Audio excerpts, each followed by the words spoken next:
నమస్తే, నేను GVSatyanarayana. ఈరోజు 24/1/2022 సోమవారం. ఈరోజు మార్కెట్ ఎలా జరిగింది ఏంటిదనే దాని మీద విశ్లేషణ. ఈరోజు ఎఫ్ఐఐలు కంటిన్యూగా సెల్లింగ్ చేయడం జరిగింది. లాస్ట్ వీక్ నుంచి ఇప్పటి వరకు సుమారుగా లాస్ట్ వీక్లోనే 13,000 కోట్ల రూపాయలు వాళ్ళు అమ్మటం జరిగింది.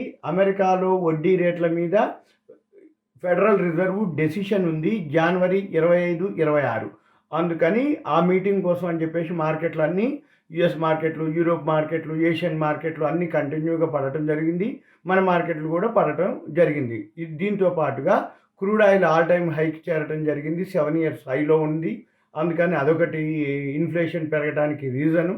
తర్వాత దీన్ని ఈరోజు బాగా పడ్డ రోజున ఏమంటామంటే జనరల్గా బ్లాక్ మండే, బ్లడ్ బాత్ ఇలా పదాలు వాడతాం. మార్కెటు అంటే సెల్లింగ్ ప్రెషర్ అనమాట. సెల్లింగ్ ప్రెషర్ వల్ల ఏమవుతుంది, ఎక్కడ కూడా సపోర్ట్ కానీ నిలబట్టం కానీ లేదు, కంటిన్యూగా ఫాలో అవుతూ ఉంది. తర్వాత ఇంకొకటి F&O ఏదైతే ఉన్నాయో మనకి ఈ గురువారంతో లాస్ట్ ఉంది. మార్జిన్స్ బాగా షార్టేజ్ వచ్చేసినాయి. అంటే MTM అంటాం, మార్క్ టు మార్కెట్. ఎప్పుడైతే F&Oలో మార్జిన్ కట్టి వాళ్ళు పొజిషన్స్ తీసుకుంటారో ఆ పొజిషన్స్ ఏవైతే ఉన్నాయో మార్కెట్ తగ్గిపోయినప్పుడు వాళ్ళు ఆ పొజిషన్స్ మళ్ళీ అంటే ఆ లాస్ని వాళ్ళు ఫిల్ చేయాల్సి ఉంటుంది. అయితే ఈ మార్జిన్లు ఎప్పుడైతే షార్ట్ ఫాల్ అయిపోయిందో ఇప్పుడు ఏమైంది, ఆ మార్జిన్ షార్ట్ ఫాల్తో పాటు కంటిన్యూగా ఇవాళ మ్యాక్సిమం మొత్తం స్క్వేర్ ఆఫ్ అయిపోయినాయి. అవన్నీ ఆ స్క్వేర్ ఆఫ్ అయిపోవడంతో పొజిషన్స్ అన్నీ కూడా పడటం జరిగింది. అంటే మార్కెట్ ఫాల్ అవ్వడం జరిగింది. తర్వాత దీన్నే సెంటిమెంట్ అంటాం, అంటే నెగిటివ్ సెంటిమెంటు. ఒక విధమైన సెంటిమెంట్లోకి వెళ్ళిపోయి ప్యానిక్ సెల్లింగ్ అవ్వటం అంటాం. ప్యానిక్ సెల్లింగ్ అంటే ఏంది, అందరూ కూడా ఇక సెంటిమెంట్లో ఇక లేదు, అయిపోయింది, ఇంకేదో జరిగిపోతుందని ప్యానిక్ సెల్లింగ్కి వెళ్ళిపోవటం. తర్వాత ఈరోజు ఏదైతే మధ్యాహ్నానికి మన ఈ 17.54 ట్రిలియన్లు లాస్ అనమాట. అంటే మన ఇన్వెస్టర్స్ వెల్త్ ఏదైతే ఉందో మార్కెట్ క్యాపిటలైజేషన్ ఇన్వెస్టర్స్ది 17.54 ట్రిలియన్లు మనకి 5 రోజుల్లో పోవటం జరిగింది. కంటిన్యూగా ఫాలో అవటమే జరిగింది 5 రోజుల నుంచి. సెన్సెక్స్ నియర్లీ 3,300 పాయింట్లు, నిఫ్టీ వచ్చి 1,100 పాయింట్లు పడిపోవటం జరిగింది. తర్వాత ఇంకా ఈరోజు ఇక సెన్సెక్స్ గురించి విందాం. ఈ సెన్సెక్స్ ఏదైతే ఉందో -1,545.67 పాయింట్లు ఇవాళ -2.62%, 57,491 51 పాయింట్లలో క్లోజ్ అవ్వడం జరిగింది.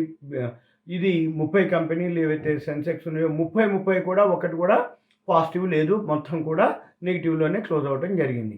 తర్వాత జనరల్గా ఈరోజు మధ్యాహ్నం కొంచెం 3 తర్వాత కొంచెం రికవరీ అయింది. 2,053 పాయింట్లు లాస్ నుంచి 1,545 అంటే 550 పాయింట్లు సుమారుగా రికవరీ అయింది. తర్వాత నిఫ్టీ కూడా అంతే, -468.05 పాయింట్లు -2.66% -17,149 10 పాయింట్లలో క్లోజ్ అవడం జరిగింది. ఈ 50 నిఫ్టీలో ఏవైతే ఉందో +2 -48, 50 కంపెనీల్లో 2 మాత్రమే పాజిటివ్లో ఉన్నాయి. ఆ 2 కూడా సిప్లా, ONGC. మిగిలిన అన్నీ కూడా నెగిటివ్లోనే క్లోజ్ అవడం జరిగింది. రికవరీ వచ్చి 150 పాయింట్లు, అంటే లో నుంచి అంటే 619 పాయింట్ల వరకు పడి మరలా చివరికి 151 పాయింట్ల వరకు సుమారుగా రికవరీ అయ్యి 468 పాయింట్లు మైనస్లో క్లోజ్ అవడం జరిగింది. సేమ్ బ్యాంక్ నిఫ్టీ కూడా అలానే కథ, -626.75 పాయింట్లు, -1.67%, 36,947.55 పాయింట్లలో క్లోజ్ అవడం జరిగింది. అయితే నిఫ్టీ కూడా బ్యాంక్ నిఫ్టీ కూడా 1,319.35 పాయింట్లు లాస్ట్లోంచి చివరికి 626.75 పాయింట్లు మైనస్లో, అంటే లాస్ట్లో రికవరీ రావటం జరిగింది. 692 పాయింట్లు.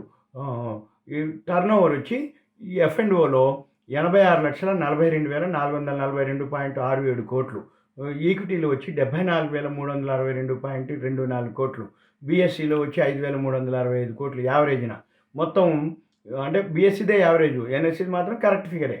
తర్వాత ఓవరాల్గా టోటల్గా 87,22,169.91 కోట్లు టర్న్ ఓవర్ జరిగింది. ఇవాళ మనం పడటానికి మెయిన్ రీజన్స్ ఏమిటి అంటే FIL కంటిన్యూ సెల్లింగు, వడ్డీ రేట్లు అమెరికాలో పెరుగుతుందనే reason, crude oil 7 years hike రావటం, Black Monday, blood bath, F&O margins అనేది స్క్వేర్ ఆఫ్ అవ్వటం, సెంటిమెంటు నెగిటివ్ సెంటిమెంట్కి వెళ్ళటం, ప్యానిక్ సెల్లింగ్ వెళ్ళటం, తర్వాత సెన్సెక్స్ ఫాల్ కావటం జరిగింది.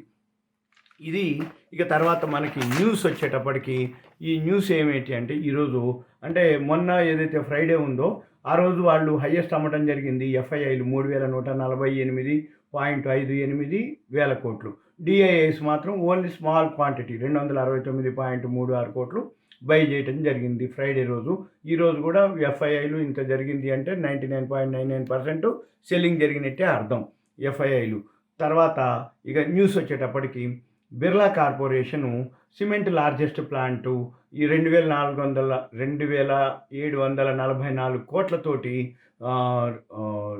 యాన్యువల్ బిజినెస్ 2 కోట్ల టన్నుల కెపాసిటీని పెంచడం జరిగింది. పెంచుతుంది cement largest plant Birla corporation. తర్వాత ఫిలిప్స్ కార్బన్ బ్లాక్ స్ప్లిట్టింగ్ చేస్తుంది. తర్వాత అర్షియా ఒక కంపెనీ ఉంది, ఎన్సిఎల్టీ అప్రూవల్ వచ్చింది డీమెర్జర్కి. అర్షియా రైల్ ఇన్ఫ్రాస్ట్రక్చర్ డీమెర్జర్ అవుతుంది దాంట్లోంచి, అర్షియాలోంచి. తర్వాత ఐనాక్స్ లీజరు మెర్జ్ అవుతుంది దాంట్లోకి, షౌరీ ప్రాపర్టీస్ అనే కంపెనీ ఐనాక్స్ లీజర్లోకి. తర్వాత ఎఫ్డీసీకి ఫార్మా కంపెనీది ఏఎండి అప్రూవల్ రావడం జరిగింది. తర్వాత టిటాగర్ వ్యాగన్స్ ఉంది, టిటాగర్ వ్యాగన్ ఇది రైల్వేకి బోగీలు అవి ఇస్తుంది. అవి మెయింటెనెన్స్ కోసం 2380 కోట్లు ఆర్డర్ రావడం జరిగింది దానికి. తర్వాత వైభవ్ గ్లోబల్ అని ఒక కంపెనీ ఉంది, అది 60% స్టేకు ఎన్కాస్ ప్యాకేజింగ్ ప్రైవేట్ లిమిటెడ్ అని దాంట్లో 60% స్టేక్ని తీసుకోవడం జరిగింది.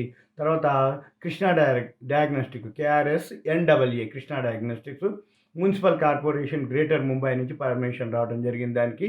అది ల్యాబులు గీబుల కోసం పర్మిషన్ రావడం జరిగింది. తర్వాత బజాజ్ హిందుస్థాన్ షుగర్కి 500 కోట్లు ఆర్డర్ రావడం జరిగింది బజాజ్ హిందుస్థాన్ షుగర్కి. తర్వాత ఆడ్కాన్ క్యాపిటల్ సర్వీసెస్ లిమిటెడ్ స్ప్లిట్టింగ్ చేస్తుంది 10 రూపాయలది రూపాయిగా. తర్వాత రేట్ గెయిన్ ఆర్డర్ రావడం జరిగింది యుఎస్ కార్ రెంటల్ కంపెనీ నుంచి రేట్ గెయిన్కి ఆర్డర్స్ రావడం జరిగింది. తర్వాత రిలయన్స్ 750 కోట్లు లోను స్టెర్లింగ్ అండ్ విల్సన్కి శాంక్షన్ చేయడం జరిగింది. తర్వాత అశోక బిల్డికాను ఆర్డర్ 830 కోట్లు అశోక బిల్డికాన్కి ఆర్డర్ రావడం జరిగింది. తర్వాత ట్యూబ్ ఇన్వెస్ట్మెంటు జాయింట్ వెంచరు తోటి అంటే ఎలక్ట్రిక్ వెహికల్స్ మొబిలిటీ తోటి అంటే అది ఒక కంపెనీ తోటి సెలెస్ట్రియల్ అనే కంపెనీ తోటి టైఅప్ జరిగింది ఎలక్ట్రిక్ వెహికల్స్ మొబిలిటీ కోసం. అది 161 కోట్లు ఇన్వెస్ట్మెంట్ చేస్తుంది, ఏది ట్యూబ్ ఇన్వెస్ట్మెంట్. తర్వాత హిందుస్థాన్ ఫుడ్స్ అనే కంపెనీ ఉంది, అది 100% ఈక్విటీని రకెట్ బెంక్సర్ అని బెంక్సర్ స్కోల్ ఇండియా ప్రైవేట్ లిమిటెడ్ అనే కంపెనీలో 100% ఈక్విటీ తీసుకోవడం జరిగింది. హిందుస్థాన్ ఫుడ్స్ లిమిటెడ్ ఎక్వైర్ చేయడం జరిగింది 100% equity Reckitt Benckiser Scholl India limited. తర్వాత డ్రెడ్జింగ్ కార్పొరేషను ఎంఓయు కుదుర్చుకుంది డిసిఐ ఎన్ఎండిసి తోటి అబుదాబి దాంతో డ్రెడ్జింగ్ కార్పొరేషన్ ఎంఓయు కుదుర్చుకుంది. ఇది ఈ రోజుకి మీకు న్యూస్. ఇది మీకు ఒక అవేర్నెస్ కోసమే, ఐడియా కోసమే తప్ప మీకు education purpose, knowledge purpose, information. ఇది ఈ రోజుకి. మరలా నేను ఇంకొక వీడియోతోటి మీకు కలుస్తాను. సుమన్ టీవీ ప్రేక్షకులకు ధన్యవాదాలు. Thank you. సెలవు.